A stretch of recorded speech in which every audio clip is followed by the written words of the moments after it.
22 বছরের সংসার করলাম। সেই সংসার ছিল শুধু পেঁয়াজ রসুনের সংসার, টাকার হিসাবের সংসার। প্রবাসী স্বামীর কাছ থেকে কখনো ভালোবাসা মায়া কিছুই পেলাম না। ফোনে কখনো কোনো ভালোবাসার কথা থাকতো না, থাকতো শুধু পেঁয়াজ রসুনের হিসাব। একজন প্রবাসী স্ত্রী জানে স্বামী ছাড়া স্বামীর সংসারে টিকে থাকা কত কষ্টের। এভাবেই ঢুকরে কেঁদে কেঁদে বলেছিলেন 22 বছরের সংসারে অবহেলিত পিষ্ট হওয়া এক আহত নারী। 22 বছরের স্বামী কখনোই তাকে ভালোবাসেনি, ভালো ব্যবহার করেনি। এত বছরে মাত্র কয়বার তার স্বামী দেশে এসেছে, এসে 3টি মেয়ে সন্তান তাকে দিয়ে গেছে। কিন্তু স্বামীর অভাব, ভালোবাসার অভাব, ভালো ব্যবহারের অভাব প্রতিদিন তাকে একটু একটু করে ভেঙে চুরে শেষ করে দিয়েছে। তবুও সেই সংসার ছেড়ে চলে আসতে পারেনি, কারণ সে সন্তানের মা।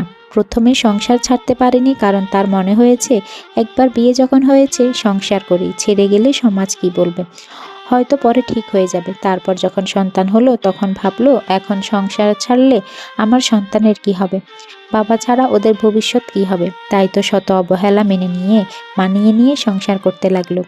যখন মেয়ে বড় হলো তখন স্বামীর মানসিক অত্যাচারে কষ্টে জীবন মেনে নিল, শুধু এই ভয়ে যে মেয়ে বড় হয়েছে, মা যদি সংসার ছেড়ে চলে যায় তাহলে মেয়ের বিয়ে দিবে কিভাবে, আর যদি বিয়ে হয় তাহলে মেয়েটাকে মায়ের জন্য কথা শুনতে হবে।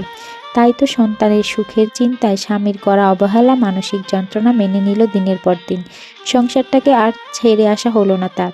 কিন্তু মেয়ে মানুষের কি ভাগ্য, যে সন্তানের জন্য একজন মা শ্বশুরবাড়ির সব কষ্ট নীরবে হজম করে, সেই সন্তান যখন বড় হয় তখন মায়ের ত্যাগকে অস্বীকার করে অবলীলায়। এত যন্ত্রণা তিনি যে মেয়ের জন্য সহ্য করলেন, সেই বড় মেয়ে যাকে তিনি কয়েক মাস আগে বিয়ে দিয়েছেন, তার মায়ের উপর কোনো একটা কারণে রাগ করে মায়ের সাথে যোগাযোগ বন্ধ করে দিয়েছেন বহুদিন। মায়ের সাথে কথা পর্যন্ত বলে না। কিন্তু মা যারটা তো বেহায়া, তারা সব ছাড়তে পারে কিন্তু সন্তানের মায়া ছাড়তে পারে না। তাই তো তিনি মেয়ের কথা তাচ্ছিল্য অপমান হজম করে অন্যের ফোন থেকে নিজের মেয়ের নাম্বারে ফোন দেন, শুধুমাত্র মেয়ের কণ্ঠস্বর শোনার জন্য। মেয়ে মায়ের উপস্থিতি বুঝতে পেরে ফোন কেটে দেয়। ওইদিকে স্বামী এখনও কথায় কথায় তাকে ছেড়ে দেওয়ার কথা বলে।